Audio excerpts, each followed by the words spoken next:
Terima kasih pemirsa, Anda masih bersama kami. Bang Elman, kita coba mendengarkan dulu pakar politik dari LIPI, Pak Samsudin Haris, yang saat ini sudah terhubung lewat saluran telepon. Pak Samsudin, selamat pagi, Pak. Selamat pagi. Ya, Pak Samsudin, wacana sangat jelas bahwa pimpinan MPR diusulkan untuk ditambah menjadi 10, Pak. Dari yang sekarang ada 8, dan padahal pada waktu bersamaan sebenarnya sedang diusulkan untuk kembali menjadi 5. Pertanyaannya, sebetulnya motivasi sesungguhnya untuk menambah kursi pimpinan ini apa, Pak Samsudin? Saya tentu tepatnya tidak tahu ya, tapi saya menduga kuat ini karena seolah-olah kesempatan untuk bagi-bagi fasilitas jabatan pimpinan gitu loh. Supaya semua kebagian lah, intinya semacam itu. Kalau ngusulan 10 ya tentu semua partai politik masuk. 1 ketua dan 9 yang mewakili partai politik, seolah-olah demikianlah. Ini kan konyol jadinya. Konyolnya kenapa, Pak? Ya konyolnya sebab jumlah pimpinan, jumlah jabatan pimpinan majelis nggak ada hubungannya dengan kinerja. Yang kita tuntut, yang kita butuhkan adalah kinerja lembaga-lembaga perwakilan kita yang lebih meningkat, yang lebih baik dibanding sebelumnya. Oke, Pak Samsudin, kalau bicara soal kemungkinan ini kan sebenarnya tinggal beberapa bulan sebelum berganti ya, itu masih mungkin tidak, Pak, untuk melakukan perubahan undang-undang? Dari segi regulasi undang-undang nggak mungkin lagi, sebab jumlah pimpinan majelis itu sudah ditentukan kalau tidak salah 5 ya, 1 ketua, 4 wakil ketua. 4 wakil ketua itu 3 dari unsur partai politik, 1 dari unsur DPD. Sudah selesai di situ. Kalau begitu ini tidak mungkin lagi begitu ya? Ya kalau soal mungkin sih mungkin saja kalau semua sepakat merevisi kembali Undang-Undang MD3. Tapi ya konyol kalau revisi hanya untuk menambah jabatan pimpinan. Diketawain oleh rakyat kita. Ini apa lagi gitu. Padahal Majelis Permusyawaratan Rakyat yang mewakili rakyat juga begitu harusnya, Pak Samsudin. Betul sekali. Oke, baik, kita ikuti nanti perkembangannya, Pak Samsudin Haris. Terima kasih, Pak, sudah mencerahkan kami pagi ini. Selamat pagi.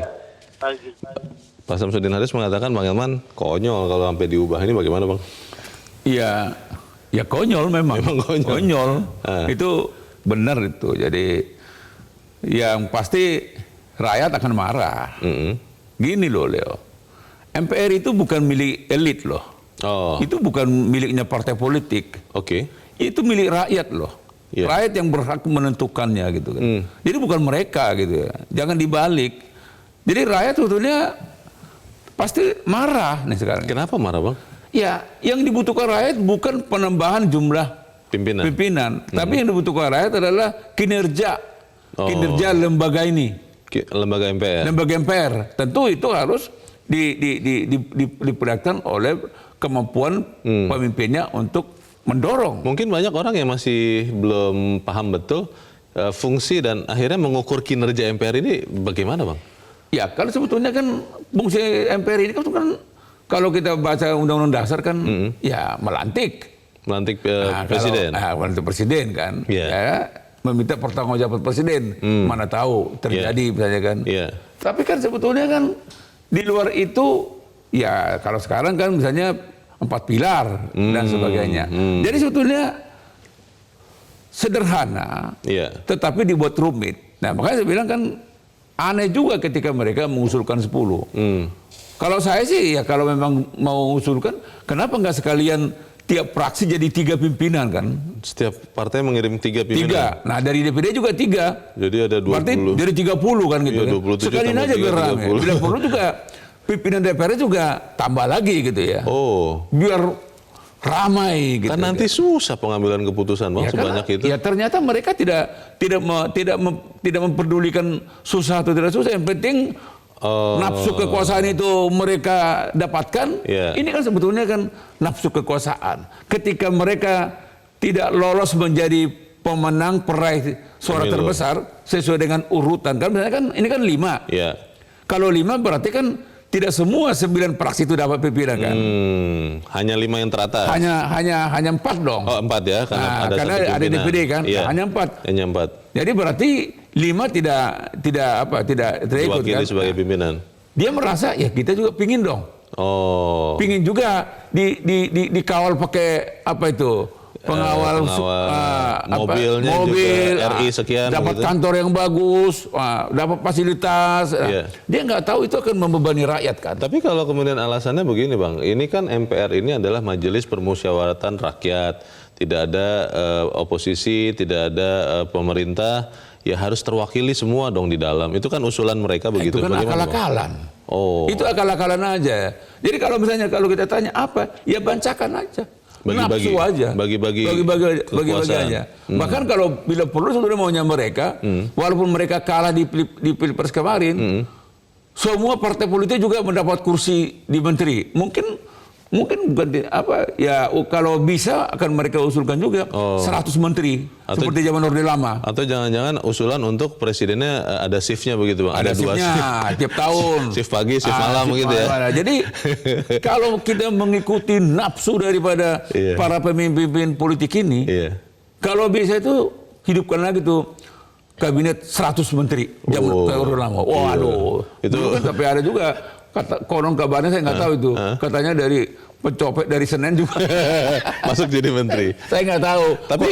Tapi kembali ke tadi kalau menurut Pak Samsudin Haris kan itu harus melewati perubahan undang-undang karena di undang-undang kan sudah dikatakan pimpinan MPR itu ada 5 orang, 1 ketua dan 4 wakil. Nah, dalam waktu yang tidak terlalu lama ini apa mungkin Bang mengubah undang-undang Gini itu? Leo, Iya. kalau bicara itu, kalau sudah nafsu, kalau nafsu untuk menjadi berkuasa itu memang sudah diubun-ubun, nggak usah 1 bulan, 1 jam juga selesai itu. Jadi ya. Sepakat, ayo persingkat ya. Iya. Ketok palu dibuka, ketok palu juga langsung sah. Padahal selama ini kalau buat undang-undang mengubah atau itu kan lama sekali Bang. 1 tahun, 2 tahun, buktinya 5 tahun. Iya. Kau bisa lihat lah. Hasilnya berapa tahun undang-undang menjadi undang-undang kan. Yang sudah jadi pun banyak yang gampang digugurkan. Ya, digugurkan oleh apa lagi kan di MK kan gitu. Iya. Nah, yang saya ingin katakan, jadi ini sebetulnya akal-akalan. Dan kedua memang nafsu serakah. Yang ketiga memang ya tidak mempedulikan rasa keadilan yang ada di rakyat. Jadi asas kepatutan itu sudah mereka lupakan. Etika berpolitik itu, etika berkuasa juga mereka abaikan. Penting gue berkuasa nih. Sudah keenakan. Itu dia yang menjadi masalah Bang. Indonesia ini katanya negara ajaib, apa saja bisa terjadi. Kita sudah bicara begini, jangan-jangan nanti terjadi juga penambahan pimpinan MPR itu. Kalau itu terjadi bagaimana? Kita akan bahas di bagian berikut. Biarlah dia jadi ajaib juga. Itu dia. Kita bahas di bagian berikut. Pemirsa tetap bersama kami, Editorial Media Indonesia segera kembali. Terima kasih pemirsa Anda masih bersama kami. Bang Elman, kita akan mendengarkan suara rakyat yang katanya mau diwakili oleh MPR. Kita sudah terhubung lewat saluran telepon dengan pemirsa Metro TV di Jambi, ada Pak Sunarto. Pak Sunarto, selamat pagi. Selamat pagi Metro, selamat pagi. Mudah-mudahan kita tetap sehat-sehat dan kita menjadi warga negara yang baik. Bagaimana Pak Sunarto? Anggota DPR itu kayak harusnya anggota dewan itu kayak kita, warga yang suka menyimak hari-hari. Kita berupaya menjadi penyimak yang baik. Kita berupaya minta supaya supaya kita bisa ikut nimbrung. Tapi karena nggak dapat ya sudah aja. Nggak dapat minggu ini, minggu depan tahun dapat. Ternyata sudah berbulan, ada lebih dari 2 bulan nggak masuk, kita masuk juga giliran kita dapat. Dan kita memberikan sindiran kepada anggota dewan yang katanya hormat. Mereka itu rakus kepada kekuasaan, serakah kepada fasilitas, dan sok-sokan itu. Padahal kemampuan dia nggak ada. Mereka lupa bahwa anggota dewan dituntut kinerja. Pak Sunarto, kalau kemudian pimpinan MPR ini jadi ditambah Pak, tetap mau menambah dan akhirnya jadi 10, itu bagaimana Pak? Rasanya nggak lucu, habis duit untuk mereka. Rasanya kinerjanya nggak ada, kemampuannya nggak ada, yang tambah korupsinya. Baik. Baru beberapa hari yang lalu ada anggota dewan yang katanya terumur ketangkep. Oke, supaya jangan korupsi lagi ya. Terima kasih Pak Sunarto di Jambi. Selamat pagi Pak. Di belakang Pak Sunarto ada Pak Bambang Saptono di Surakarta, Jawa Tengah. Pak Bambang, selamat pagi. Ya, selamat pagi Metro TV, selamat pagi Indonesia. Selamat pagi Pak, silakan Pak Bambang. Keserakahan politik. PAN membabi buta menghalalkan segala cara agar mendapatkan kursi wakil ketua. Saya yang pernah aktif dan membesarkan PAN sangat malu dengan sepak terjang PAN yang sepertinya sudah tidak memakai etika dalam berpolitik. Saat berkoalisi dengan pemerintah justru menyerang. Kemudian saat beroposisi kalah terus mengiba lawan. Nah ini kan PAN ini memalukan kalau menurut saya. Jadi begini Mas, terkait formasi pimpinan lembaga tinggi negara MPR 2019-2024 yang akan ditetapkan atau dilantik 1 Oktober nanti, sudah memperlihatkan bahwa politik ini penuh ambisi, penuh artinya menghalalkan segala cara, kemudian tiada lawan abadi tetapi kepentingan yang abadi. Sudah jelas ada Undang-Undang Nomor 2 Tahun 2018 tentang perubahan kedua atas Undang-Undang Nomor 17 2014 MD3 bahwa jumlah kursi pimpinan MPR itu hanya 1 ketua, kemudian ditambah 4 wakil ketua. Di mana undang-undang ini kan masih baru Mas, tahun 2018. Dan yang membuat undang-undang ini kan juga mereka, diantaranya juga PAN tersebut. Lah kok mau masih baru kinyis-kinyis belum dipakai kok sudah mau dirubah, ini kan juga aneh. Artinya Mungkin Pak Bambang dapat wangsit yang baru ini Pak, para pimpinan Pak. Artinya dapat wangsit, kemudian baru 2018 dibuat sudah diubah lagi, tidak apa-apa kan Pak Bambang? Ini bukan wangsit, ini kekonyolan, ketololan. Ini artinya apa? Kerja mereka di dalam membuat undang-undang akhirnya sia-sia. Mereka itu bersidang dalam undang-undang itu kan didanai oleh dana rakyat. Ini kalau kerjanya kemudian hanya dipergunakan seperti itu, kemudian nanti direvisi lagi belum dipakai sudah mau diganti. Ini kan kasihan rakyat, uang rakyat yang dipakai. Baik, jangan sia-siakan uang rakyatnya. Terima kasih Pak Bambang di Surakarta. Di belakang Pak Bambang ada Pak Sabam Tambunan di Medan, Sumatera Utara. Pak Sabam, selamat pagi Pak. Selamat pagi Metros. Selamat pagi Pak Sabam. Bagaimana Bung Pak? Leo, Bung Elman. Selamat pagi. Silakan Pak Sabam. Jadi harapan kita agar anggota DPR MPR itu menghormati apa yang menjadi keputusan mereka. Sama seperti yang dibilang Pak Bambang tadi, bahwa Undang-Undang Nomor 2 Tahun 2018 itu masih belum dipakai, masa langsung direvisi. Ini kan berarti kan ada entry atau ada keinginan-keinginan daripada elit politik yang ingin artinya itu dapat jatah kursi atau wakil pimpinan atau apapun di Senayan sana. Jadi harapan kita anggota DPR itu membuat produk itu dipikirkanlah matang-matang supaya mereka itu bisa dipakai untuk selamanya. Baru yang kedua, usul kedua, undang-undang yang mengatur tentang anggota legislatif itu seharusnya dibuat peraturannya itu 20 tahun baru bisa direvisi. Jangan begitu ada DPR yang baru revisi, ada kepentingan yang ini revisi. Jadi dibuat di sana itu peraturannya itu 20 tahun itu baru bisa direvisi. Jangan asal ada anggota yang baru revisi. Baru yang ketiga, Bung Elman, yang perlu kita buat itu, kami mengharap itu koalisi nomor 1 itu harus tetap eksis. Ya, koalisi nomor 1 tetap eksis, baik itu di parlemen maupun di pemerintahan. Itu aja. Terima kasih. Terima kasih Pak Sabam Tambunan di Medan, Sumatera Utara. Selamat pagi Pak. Di belakang Pak Sabam ada Pak Nugroho di Jakarta. Pak Nugroho, selamat pagi Pak. Selamat pagi Bung Herman, selamat pagi Bung Leonard. Selamat pagi Pak Nugroho. Memang dagelan ini belum selesai nih Pak. Dagelan ya Pak? Ya, ini lelucon Sri Mulat bangkrut karena banyak dagelan seperti itu. Kalau kita lihat, MPR ini sebenarnya sekarang ini fungsinya kan cuma sebagai lembaga tertinggi negara itu yang paling pokok itu memilih dan menetapkan presiden. Dan yang kedua kalau ada bahaya impeachment terhadap presiden setelah MK. Sebenarnya cuma itu aja. Oleh karena itu pimpinan MPR itu tidak perlu banyak-banyak karena ini tidak ada, belum tentu 100 belum tentu puluhan tahun ada kejadian seperti impeachment itu kan cuma terjadi di zaman Bung Karno, di zaman Soeharto. Nah, ini enggak tiap tahun ada, enggak tiap periode ada. Cuma masalahnya yang menggiurkan adalah pimpinan MPR ini dapat fasilitas next to presiden. Ini yang menggiurkan. Oke. Prestisme, kehormatan, kebanggaan, fasilitas itu sedikit Baik. di bawah presiden. Ini Jadi jangan seperti itu ya. Terima kasih Pak Nugroho di Jakarta. Selamat pagi Pak. Para pemirsa sudah geram ini Bang Elman. Terakhir Pak Nugroho mengatakan dagelan. Bahkan itu membuat Sri Mulat jadi harus menganggur. Ini bagaimana Bang? Ya, memang intinya mereka mau mencoba mengambil alih Sri Mulat sebetulnya. Mungkin ya. Oke. Tapi faktanya kan tidak kan. Iya. Ini kan lelucon yang tidak lucu sebetulnya. Betul. Jadi benar apa kata Pak Nugroho sebetulnya kan. MPR itu saya tidak mau mengatakan setelah mereka melantik presiden nanti 20 Oktober. Iya. Setelah itu mohon maaf dia tidur selama 5 tahun. Oh. Nah, pertanyaannya apa fungsi 10 pimpinan untuk selama 5 tahun? Nggak ada. Jadi beda dengan DPR kan. Iya. DPR kan rutin dia. Beda juga dengan DPD. Dia rutin Iya. bersidang dan Iya. Kalau ini tidak. Jadi hanya begitu 20 Oktober dia melantik Presiden, maka mohon maaf. Ya, saya mungkin keliru ya. Oh. Mudah-mudahan saya salah. Iya. Setelah itu dia tidur. Tidak ada lagi kerjaan.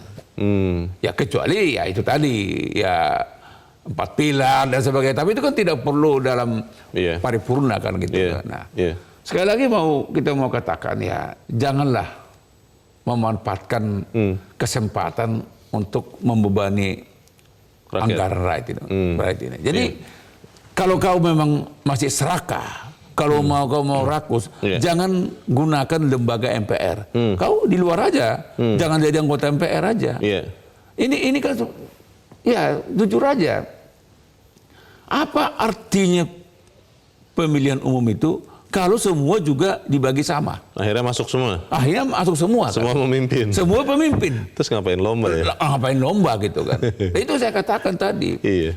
Ya sekalian aja. Ini kan juga coba dia udah kalah. Ini mohon maaf kita mau membuka lagi yang sudah Mendudukkan masalah sebetulnya. Dia udah kalah pilpres. Iya. Dia pingin juga. Oh. Pingin juga masuk di kabinet. Oke. Nah, pingin juga dia mimpin MPR. Iya, iya. Ya kalau kalah, jadilah oposisi. Oke. Itu juga terhormat kan? Iya. Luar biasa juga.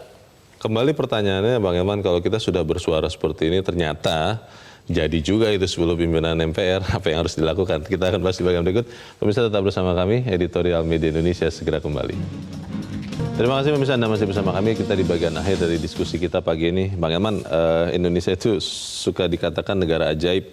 Kalau masih ingat 2014 di awal-awal itu kurang lebih 1 tahun pertama perselisihan antara pendukung dan yang tidak mendukung begitu kuat, tapi terus akhirnya bergabung lagi begitu. Dan sekarang ada usulan juga untuk partai-partai yang kalah pemilu untuk juga masuk juga memimpin di MPR. Jadi ya sudah kan tidak usah pemilu lagi sebetulnya. Bagaimana ini Bang? Ya itu yang membuat rakyat itu sebenarnya bertanya-tanya. Pemilihan umum itu dan Pilpres itu sebenarnya untuk apa? Iya. Itu kan sebetulnya kan dimaksudkan untuk menegakkan demokrasi dan menyeleksi kan Pemimpin. siapa yang diberi kepercayaan untuk memimpin kan Dalam 5 tahun. dalam 5 tahun ke depan. Iya. Habis itu Ganti lagi. pemilihan lagi kan Pemilu gitu. lagi. Nah, itu sebabnya sebetulnya kan ya kalau bahasa ekstrimnya yang kalah harus tahu diri juga. Ya. Yang menang jangan juga jumawa kan begitu kan. Betul. Jadi sama. Jadi yang menang nggak boleh jumawa, tapi yang kalah juga harus tahu diri. Nah, tapi kalau dengan sistem begini, kalau kita lihat belakangan ini kan, yang kalah itu merasa juga Berhak. Saya juga berhak Untuk memimpin. Untuk memimpin. Tandanya kita mau rekonsiliasi, saya ada dong di situ. Itu alasan-alasan. aja. Alasan rekonsiliasi diidentikan dengan ikut bersama-sama di kabinet. Apalagi kalau dia minta juga, wah saya maunya Menteri BUMN, ada lagi Menteri Pertambangan. Sumber pendanaan itu katanya Bang. Saya nggak tahu. Katanya. Nah, yang nggak tahu. Pokoknya Iya. dia milih. Lucunya dia juga milih itu. Iya. Nah sama. Di MPR juga sama kan. Dia karena dia tidak mendapat suara Iya. yang disesuaikan dengan jabatan yang ada, Iya. maka dia akal-akalin lagi. Iya. Ayo dong untuk demi kebersamaan. Iya. Lalu demi kebersamaan, tapi kan mengorbankan rakyat. Kan kecuali gini, di kebersamaan, oke dia jadi pimpinan MPR, tapi tidak dapat fasilitas pengawalan. Tidak mendapat fasilitas mobil RI sekian. Mana mau, Bang? Tidak mendapat fasilitas rumah. Mana mau? Tidak mendapat fasilitas protokoler. Mau nggak dia? Saya pikir dia pasti nggak mau. Soal ide penambahan ketua MPR ini kan ada anggota DPR, wakil rakyat, wakil kita, yang ketika ditanyakan dia bilang, why not? Berarti disetujui nih, Bang. Ini yang saya heran. Orang ini selama ini kan seperti kan idealis. Yeah. Kita harus betul-betul memberikan yang terbaik buat rakyat. Yeah. Kita harus demokratis. Wah, tapi tiba-tiba wartawan nanya kan, Bapak setuju nggak penambahan jadi 10? MPR, ya. Why not? Why not? Itu wakil kita loh, Bang, wakil rakyat, Bang. Tahu deh. Wakil saya jujur aja bukan seperti itu. Oke. Nah, intinya mau kita katakan, hai anggota DPR, MPR, jadilah negarawan, jadilah politisi yang bermartabat, harus dewasa. Jadi jangan membawa hawa nafsu dan serakah, tidak baik. Rakyat akan marah nanti kan. Pertama sekali dia harus bikin, patut nggak? Saya minta 10. Adil nggak? Itu mestinya harus pertanyaan-pertanyaan yang mendasar yang harus dijawab oleh setiap anggota DPR. Supaya dia mencetuskan sesuatu itu dengan akal sehat. Gitu. Kalau ini kan tidak. Kalau kita sudah bicara begini, juga banyak rakyat yang mengatakan janganlah, jadi tidak ada kepastian soal demokrasi ini. Tapi kalau ternyata tetap terjadi juga, Bang, masih ada, nanti kita lihat ada 10 pimpinan MPR. Bagaimana? Itu bisa terjadi, Leo, karena tahun 2014 kan begitu. Iya. Tiba-tiba mereka merubah MD3-nya kan. Iya. Jadi tidak lagi, waktu itu di DPR kan gitu kan. Betul. Tidak lagi suara terbanyak memimpin DPR, tapi paket. Iya. Ah, itu nggak pernah terjadi tuh, Leo. Kalau itu terjadi bagaimana, Bang, MPR? Ya. Bang? Pasti rakyat marah. Oke. Ingat itu, hai anggota DPR MPR, jangan memancing rakyat marah. Baik. Kita harus memegang amanah dan itu harus dipertanggungjawabkan. Mungkin kalau yang percaya sama Tuhan juga nanti dipertanggungjawabkan di dunia yang sana, Bang. Yang terakhir, masih punya rasa malu nggak? Pertanyaan itu susah dijawab karena jangan-jangan sudah nggak ada. Bang Elman Saragih, semoga apa yang kita bicarakan ini berguna untuk bangsa. Terima kasih, Bang, sudah hadir di sini. Pemirsa, tiada dalih yang bisa dijadikan pembenaran untuk menambah jumlah pimpinan MPR. Terlebih kalau penambahan itu hanya sekedar agar seluruh partai mendapat jatah kursi. Hasrat untuk menjadi pimpinan MPR lebih didorong untuk mendapat kekuasaan, wujud dari pragmatisme dan keserakahan politik, sehingga tidak ada alasan untuk direvitalisasi. Semoga semua yang mendapatkan kepercayaan rakyat memegang kepercayaan itu. Saya Leonard Samosir, terima kasih Anda sudah menyaksikan. Selamat pagi.